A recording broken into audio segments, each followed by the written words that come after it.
Welcome, one and all, to Theron Talks Comics Friday Pod, a one sided chat about new issues, upcoming issues, solicits, and a bunch of random thoughts. And astonishingly, I have managed an on time second post. If you're finding this on your podcast reviews, please consider hopping over to Theron Reads Comics on Substack for additional reviews and articles. Feel free to check out anything of mine that I shamelessly promote here, but, after we've spent this precious time together.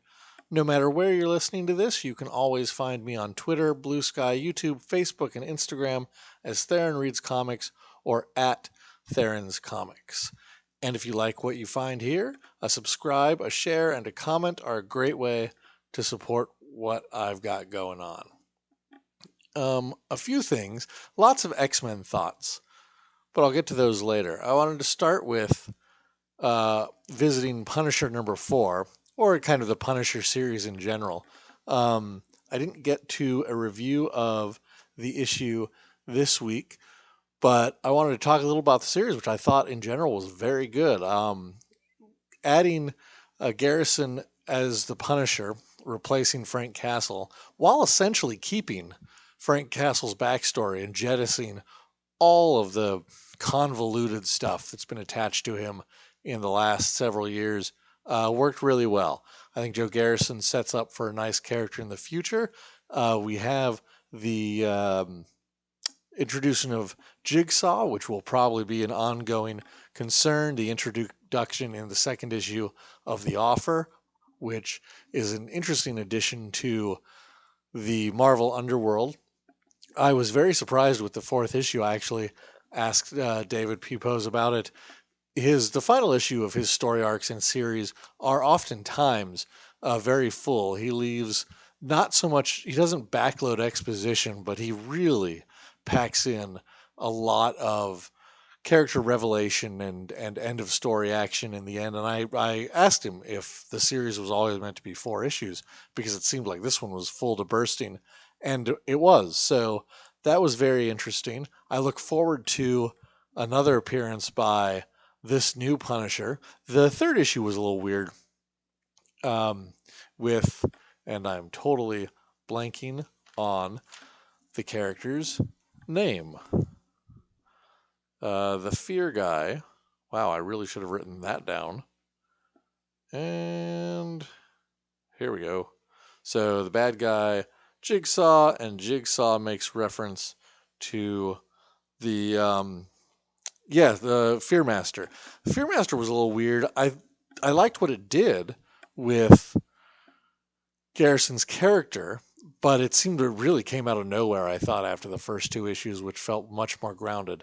But overall, a very good series, and it went out very, very well on a high note. I wanted to turn to Spider-Man Gang War, which is almost done. I think the last principal issue of Amazing Spider-Man came out this week. The next issue is kind of an aftermath issue, and I think there's 1 or 2 more tie-ins. And I think all of that comes out either next week or the week after. I read the first few issues. I thought it was interesting. I thought in many ways it was the best thing Zeb Wells has done on Amazing Spider-Man. I was surprised by some of the interaction between Peter and Miles. It seemed out of place and very late, but I saved most of it to read all at once in one long go because I wanted to do a full podcast review when all was said and done. So I think I'm going to have that coming. But like I said, I think the very final issues are still another week and a half away. And so I'll have the full review put together then. I'm going to do the same treatment for Wolverine and Sabretooth, the Sabretooth War. Again, I read the first few issues. I thought it was interesting. But since this is supposed to be their newest epic confrontation, and it's like 8 or 10 parts long, that again I thought would just be easier to review all at once. While I'm a big subscriber to the idea that every single issue should have some measure of a story, and not just, hey, here's a splash page of action. Hey, here's another splash page of action. Here's a 2-page spread of the sun coming over a cityscape when all is happy. I want each issue to have some meat, some interesting character stuff, some interesting story beats. And sometimes in these long stories, that just does not happen. And I find it's easier to just look at the whole event when all is said and done. Um, that brings me to some X-Men thoughts.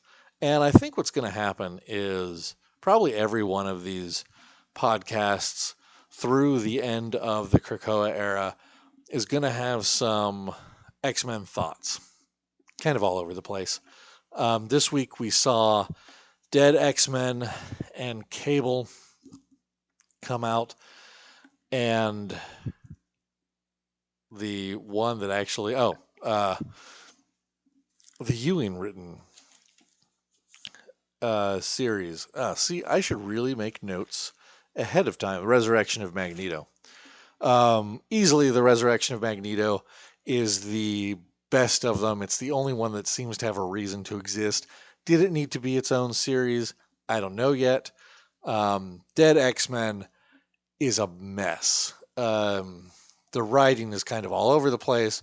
Why this story even exists is unclear because the team seems to have done what they needed to do in the first issue. And this Moira comes off as a two-dimensional mustache twirler. The art by committee that wasn't even the same committee between issues 1 and 2 did not work. I think Dead X-Men is the best example of why this ending to the Krakoa era feels rushed and disjointed.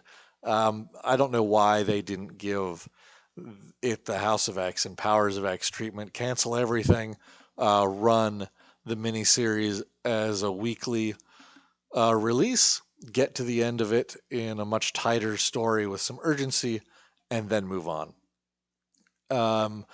I have been doing a Operation Zero Tolerance retrospective that started out as a 26-year retrospective and has bled into now 27 years. And of course, Operation Zero Tolerance was really the least subtle X-Men event ever when it came out. It was all about basically hunting and killing every mutant. And the character of Bastion had this weird idea that he was somehow noble and he liked mutants, but mutants couldn't stay alive if humanity was to thrive, so, had to get rid of all of them. Fall of X reminds me of Operation Zero Tolerance in some ways, but Operation Zero Tolerance had a broader awareness of history and wasn't concerned with one-to-one comparisons of Hitler, didn't throw around the word fascism. It tried to take from various things that had happened. It referred to the Japanese internment camps at one point very specifically. And so it had different ideas going on. Fall of X, I've come to think, is just a copycat of a horrific time in history, and it wants to be relevant, so everything is fascist. Fascist does have an actual definition, and what Orcus is doing is not necessarily fascism. It is worse. It is absolute barbarism in many ways, and I think using a term that describes a government sanitizes what's actually going on. I would not have thought that Operation Zero Tolerance would be distinguished perhaps better than how this story is unfolding, but I think in a lot of ways the subtlety and the overall construction of the story was superior. Other than that, the Fall of X stories continue. I have not personally been a fan of the Krakoa era. I've explained why on many occasions, but weirdly, I am not looking forward to what follows it because it's ending kind of badly. I also have reservations of where it can possibly go, given that the mutants were kind of genocided. But like I said, that will come up probably weekly. Looking ahead to next week, Ultimate X-Men #1 comes out. This is the ultimate book I am probably most curious about, in the sense that it just seems a total departure. Ultimate Spider-Man and Ultimate Black Panther are both very recognizable. Ultimate Spider-Man takes things in a pretty different direction, even though they're very consistent with what happened in the main universe. Ultimate Black Panther, while different in key ways, is pretty recognizable. But Ultimate X-Men, what little we've seen about it, looks very, very different. And of course, the very distinct art style. My intention is to do a podcast review of that. The Spectacular Spider-Man comes out, which looks to be kind of a down to earth series between Peter and Miles that will be interesting because there are so many now Spider books coming out, Spider-Man books, that each one seems to have a very distinct identity. So it'll be interesting to see what happens there. I'm intending to do a full review of that one, as well as Blue Beetle, which I follow monthly, and The Devil That Wears My Face from Mad Cave that I follow monthly. I might look at Aliens What If #1 because I love that movie and I love the idea of the character of Carter Burke having not died. And I joke in all the solicit threads that clearly he is the hero of the entire thing. I think that covers it for this very short Friday pod. The intention is that these won't be very long. Like I said, kind of a sharing of thoughts. Thanks for giving me some of your time today. As always, feel free to drop a comment, regardless of whether you think I'm spot on or totally crazy. And until next week, peace out.